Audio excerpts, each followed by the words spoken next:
Chapter 25 of Ramayana's Yudhakhanda, Indrajit. Apadamahartaram dataram sarvasampadam lokabhiramam Shriramam bhuyo bhuyo namamyaham. News reached Ravana that the entire army with the young stalwarts was wiped out. They were all dead, the heroes who had set out with so much enthusiasm and so much of assurance. Ravana was angry with the Kosala brothers, and at the same time he was extremely worried. Much against his wish, he had to admit that they were enemies to be reckoned with. He thought, great fighters like Dhumraksha, Akampana, Prahasta and Kumbhakarna have been killed. They were heroes of no mean order, and they have all been annihilated by these men and monkeys.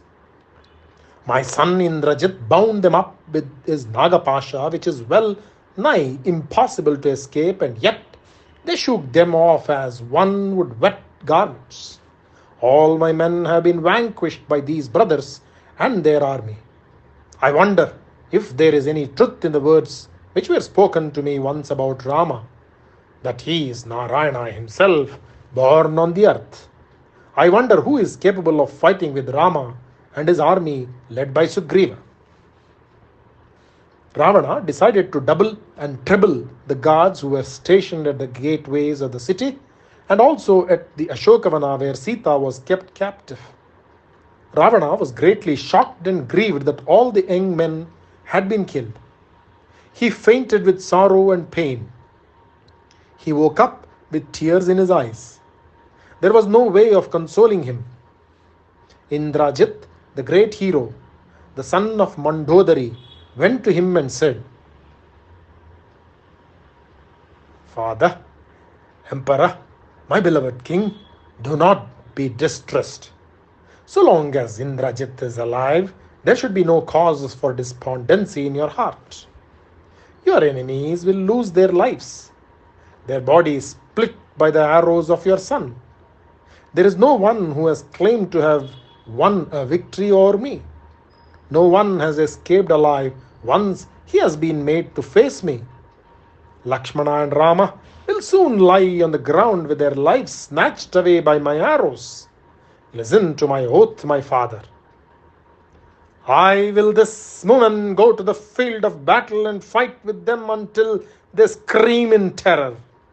Let the world watch and let the heavens with all its denizens look on when I summon them to fight with me and make them lie on the ground in eternal sleep.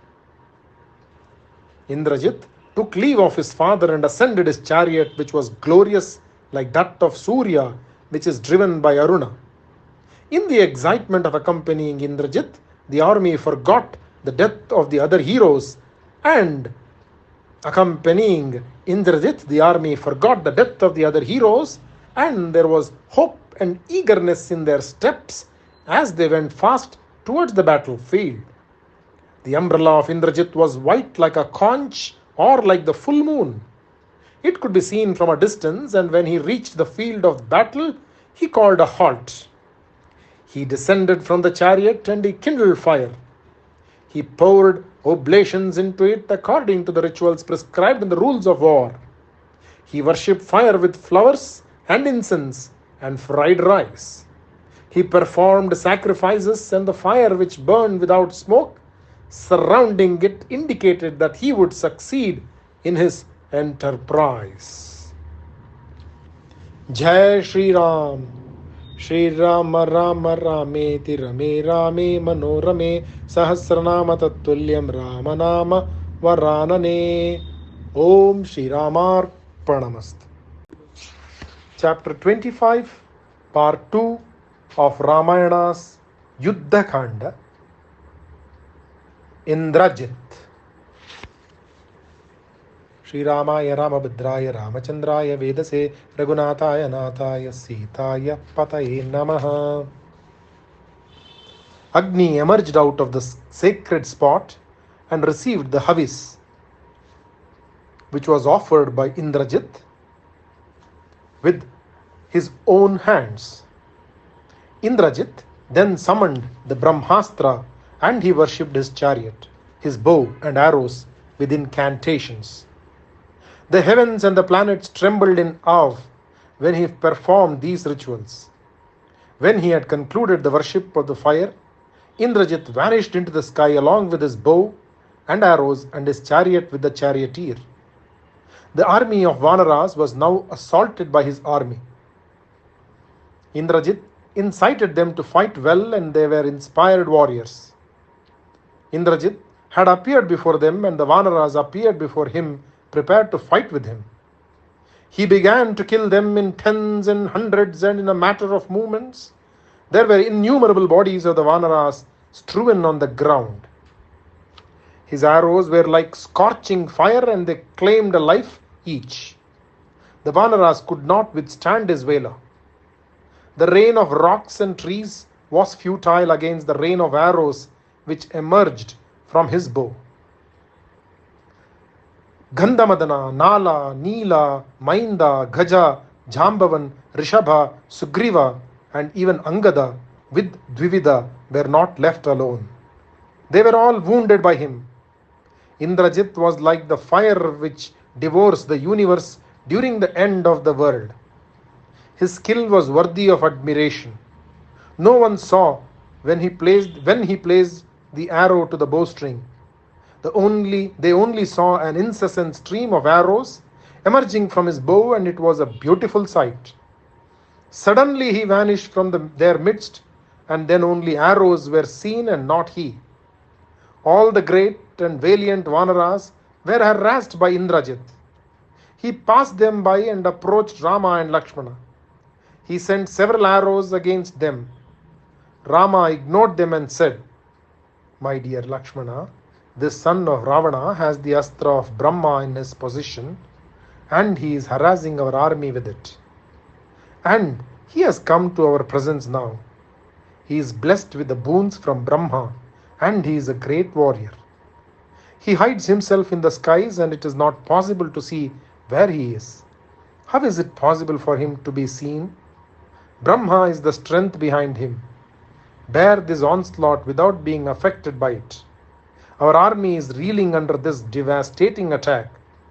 His desire is to see us tired out, to see us on the ground, and to clasp victory in his arms and return to the city."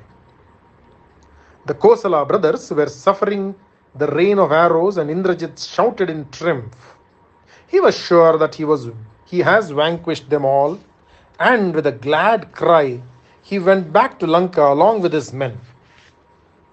The army of the Vanaras was completely stupefied. They were all on the ground in a faint like death. Sugriva and Angada were in the same predicament, and so were the other leaders.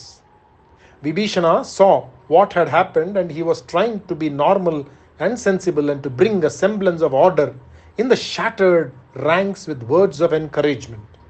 He said, "Do not be afraid. This is not the time for grief or fear. These two heroes have decided to honor Brahma, who is the presiding deity of the astra aimed at all of you by Indrajit, and that is why they have succumbed to it." Vibhishana looked around and saw that Hanuman was not affected by the astra and that he was his usual self. He said, "This powerful astra was given to Indrajit by Brahma himself. That has been sent by him against the army and the princess." Hanuman worshipped the astra mentally and said, "Let us see who has survived the virulence of the astra, and let us try and see who have all succumbed to it." They carried torches in their hands and wandered in the field looking for some signs of life there. The ground was strewn with weapons, with rocks which had been splintered or without being broken, thrown on the ground, trees with their branches, arrows which were like dharba grass strewn on the grounds of Yagnashala, and javelins and broken pieces of chariots. Vibhishana looked for Jambavan. Finally he located him, and he was wincing with pain and torture caused by the astra. He was like a fire which was about to be extinguished. And Vibhishana said, "Revered one, I hope your life is not in danger because of the Astra. Jambavan said, I can guess it is Vibhishana talking, since I am familiar with your voice. I cannot see you. Tell me, is Hanuman alive? Vibhishana was amazed at the question and he said, how is it you are not asking about your master and his welfare, nor about Rama, but you ask me if Hanuman is alive? You are not concerned about Sugriva or about the prince, and evidently you have greater love for Hanuman than for these or even Rama or all of them put together. I am intrigued. Jai Shri Ram. Shri Ram Ram Rame Tirame Rame Manorame Sahasranama Tattvalyam Ramanama Varanane. Om Shri Ramar Panamast. Chapter 26 of Ramayana's Yudhakhanda, the Sanjeevini. Apadamahartaram Dataram Sarvasampadam Lokabhiramam Shri Ramam Bhuyo Bhuyo Namamiham. Jambavan said, I will tell you why I asked for Hanuman before I asked after the welfare of the others. If he is alive, then you can take it from me that the entire army has escaped death. If he had died, then it would have been the end of all of us. Hanuman is like the god of fire in prowess. I have hopes of life returning to all of us. Hanuman went near him and prostrated before him, taking his feet in his two hands. Hanuman had very great respect for Jambavan. The old man, Jambavan, said, Come near to me, Hanuman. The lives of all the Vanaras is in your hands now. There is no one else as powerful as you. You are our only succor. You can relieve Lakshmana and Rama of the death-like trance into which they have fallen. You must save our king and our prince. Hanuman, you should cross the sea and go towards the mountain by name Himavan. There you will find a peak by name Rishabha, which will be golden in color. Kailasa will be by its side.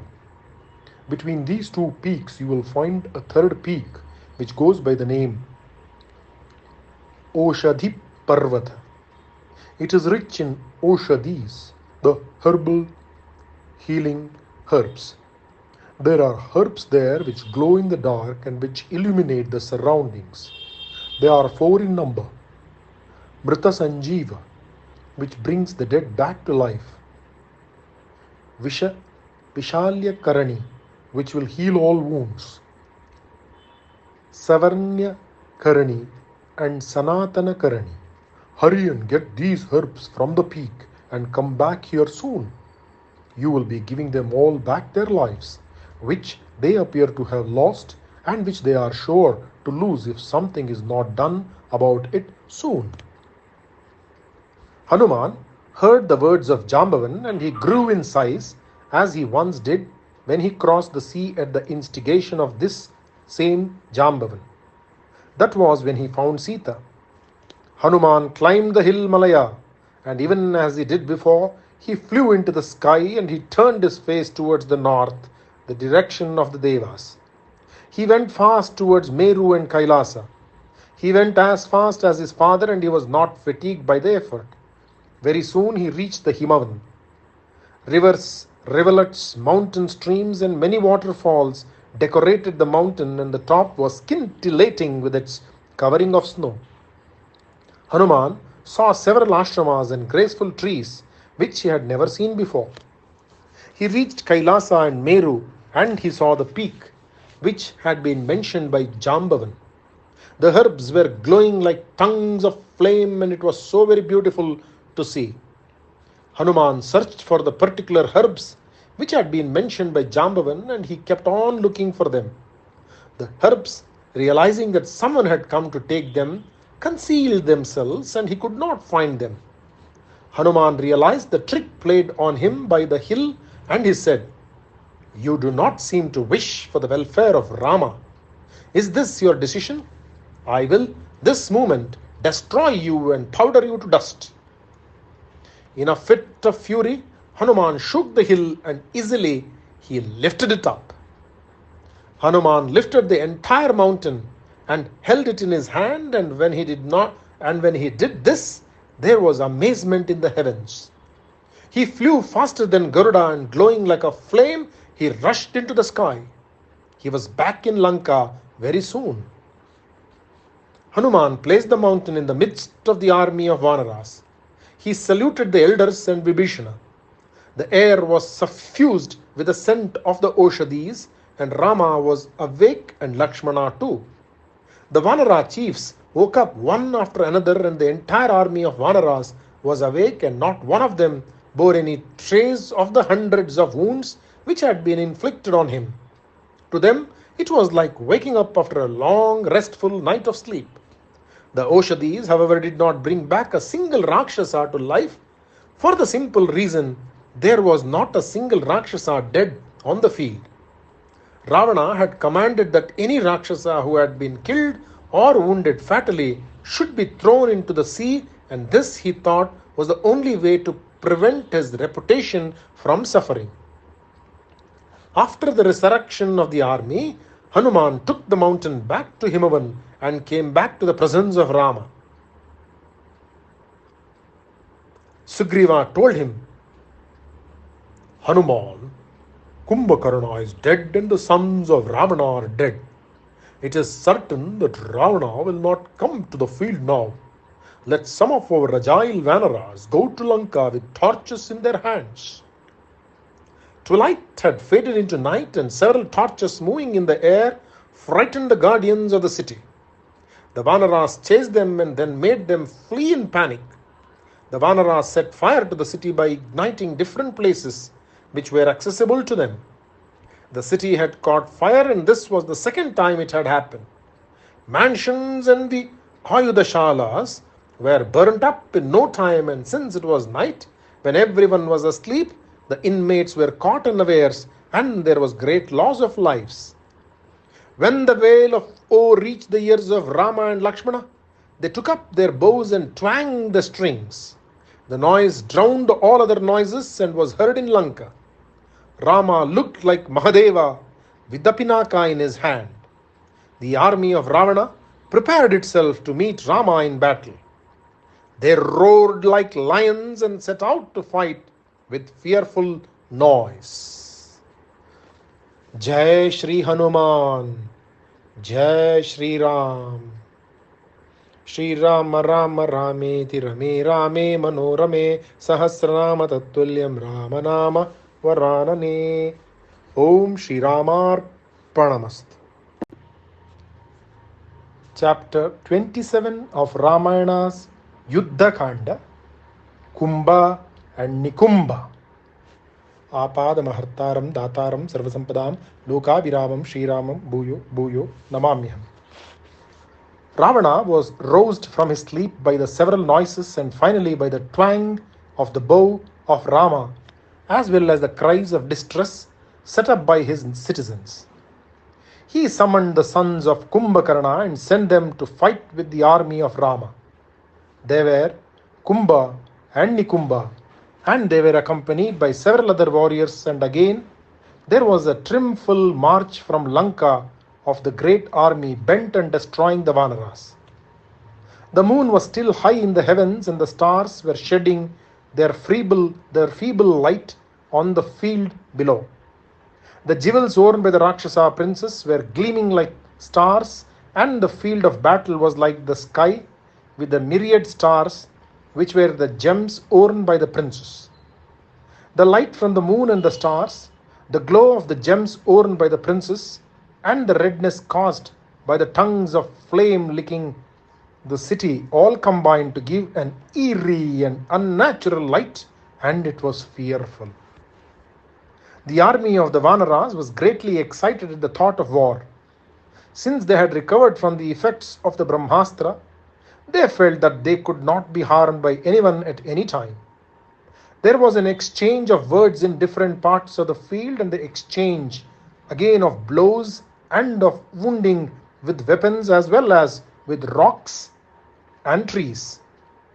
Angada opposed Akampana, one of the heroes who had accompanied Kumbha and Nikumba. With a large piece of rock, the Vanara prince managed to kill him. 3 more Rakshasas came and accosted Angada, who was now joined by Mainda and Vivida.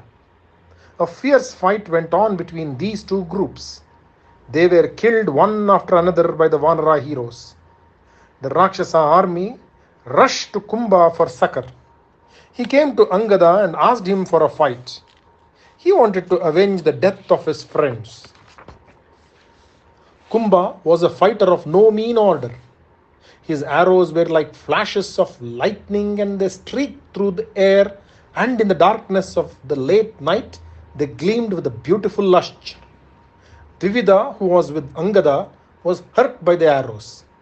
Mainda was also hurt by Kumbha, and he fell to the ground. Angada came to the rescue of his friends, and after a long time he was also made to fall down on the ground in faint. The Vanara army rushed to Rama and told him of the mishaps. Jambavan was sent to fight with Kumbha. Sushena went with him, and the two were joined by Sugriva himself. In a short while, Sugriva realized that Kumbha was an extremely capable archer. In admiration, he said, "I am amazed at your proficiency with the bow and arrows. You are like your uncle Ravana in the art of fighting with the bow. You are like Prahlada, Bali, Indra, Kubera, Varuna in your valor. In strength and in your characteristics, you are like your father. Indeed, I am all admiration for you. Not all the Devas can stand bravely in front of you. But then, you have met your match in me. Your uncle is great because of the boons he had obtained from Brahma. Kumbhakarna, your father, was frightening the entire world of the Devas by the sheer power of his physical strength. Your valor is a combination of both. You are like Indrajit in the dexterity with which you handle the bow and arrows, and in prowess you are like Ravana himself. You are a jewel among your race. The fight between you and me will be like that between Indra and Shambhara. Come, let us fight. I do not want to kill you, since you seem to be such a worthy warrior, and it will be a loss to the Rakshasa clan if you should die. And yet, since we are on opposite sides, we will have to fight, and that to a finish." Kumbha was quite pleased with the chivalry of Sugriva and the words he spoke, and yet the words which suggested that Sugriva was superior to him made him angry, and he caught hold of Sugriva with both his hands. They wrestled with each other, and the world stood still watching them fight. The earth seemed to sink under the impact of the powerful footwork, and the sea was in tumult. The waves were tossing high, and the sea serpents were flung to the surface. Finally, with a powerful hit of his mighty fist, Sugriva fell Kumbha to the ground, and the son of Kumbhakarna died. As he fell, there was panic in the ranks of the Rakshasas, since they had not considered him to be capable of being vanquished, and he was now dead. Nikumba saw the death of his brother. He knew that this was not the time of grief, and anger gave place to sorrow. He rushed at the Vanara army, and the large weapon in his hand, shaped like a pestle, was whirled, and it seemed to be a wheel of fire, and with this he began to destroy the Vanaras in great numbers.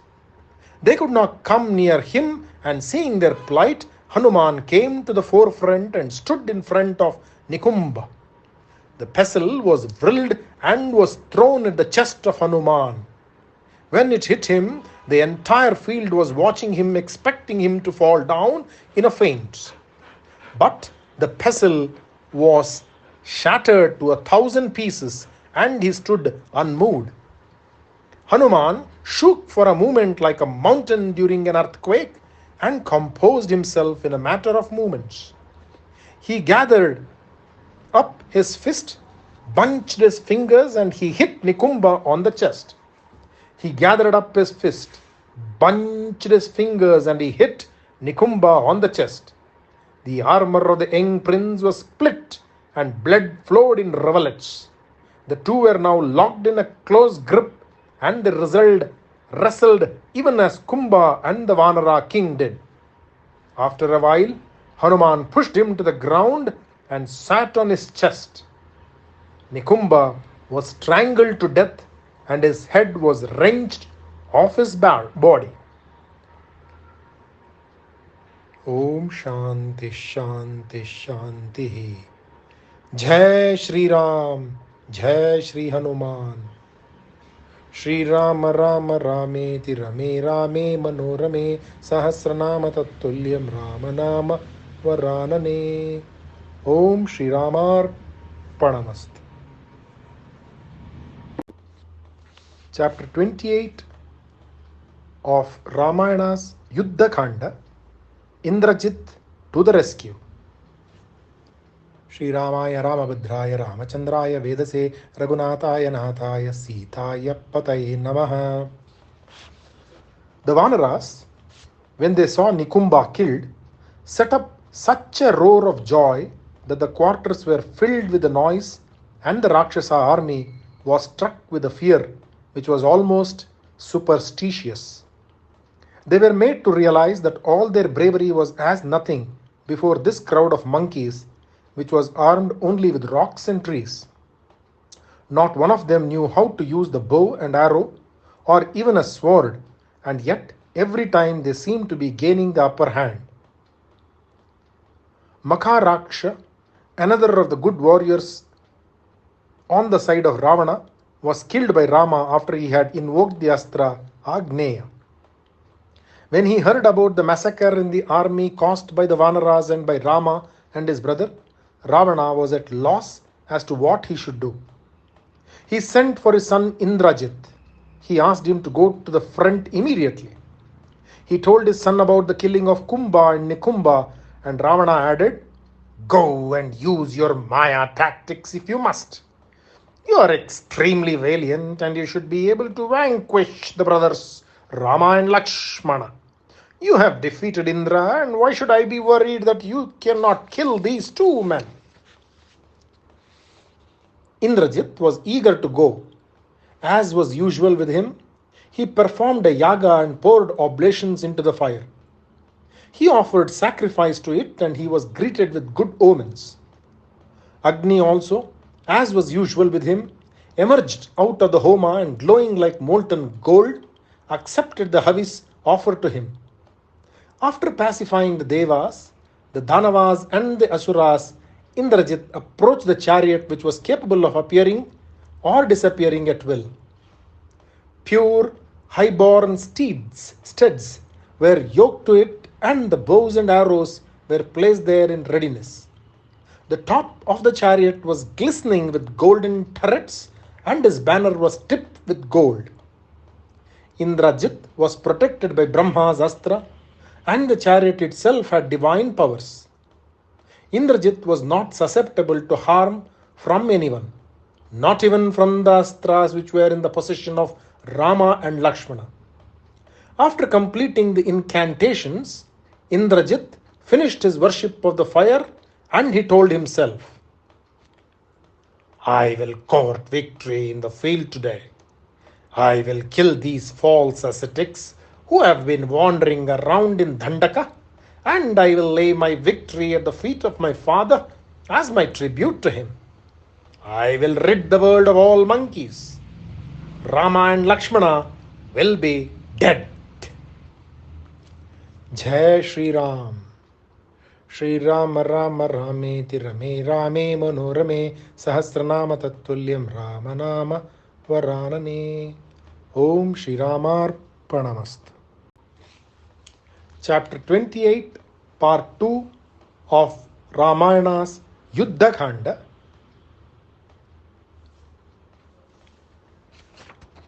Indrajit to the rescue. Apadam Hartaram Dataram Sarvasampadam Lokaviramam Shriramam Bhuyo Bhuyo Namamyam. For a while, Indrajit concealed himself.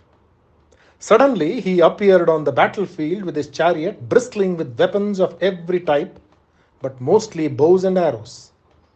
He approached the two brothers who were raining arrows on his army, and he became a cloud which pours rain made up of arrows instead of raindrops. He rose up into the sky and, riding himself behind the clouds, he began to harass the brothers. They dispatched astras. These astras were as bright as the sun and were many in number, and still they were not able to see their assailant. Still, unseen by anyone, Indrajit made the sky to be darkened by smoke. Mist and darkness enveloped the quarters. He could not be seen, but his progress could by the arrows from his bow. No one heard the noise of the horse's hoofs, nor the twang of his bow. The arrows by name Narachas were sent by him incessantly, and he hurt Rama in his limbs. Like twin mountains drenched in rain, they stood, the Kosala brothers, and they sent their arrows towards where the guest Indrajit was. They touched him and fell down on the ground, their tips red with his blood. The arrows which were shot by Indrajit were cut up by those of the princes, and their astras were still gauging the spot where he stood hidden. He was going all over the sky with the speed of wind, and he was harassing them. With their bodies covered with blood, they looked like palasa trees in bloom. He could not be seen, nor his bow or arrows. Like the sun is concealed behind a bank of dense clouds, he was concealed by his Maya. Vanaras were falling in numbers, and it was depressing to see them fall one by one, and now all together. Lakshmana was greatly incensed, and he said, Rama, this is too hard a task for our Vanaras. I will take up the Brahmastra and send it towards this Indrajit. Rama said, Lakshmana, Brahmastra will claim a number of lives if it is sent now. It is not righteous on our part to destroy any number of Rakshasas because of our wrath against one.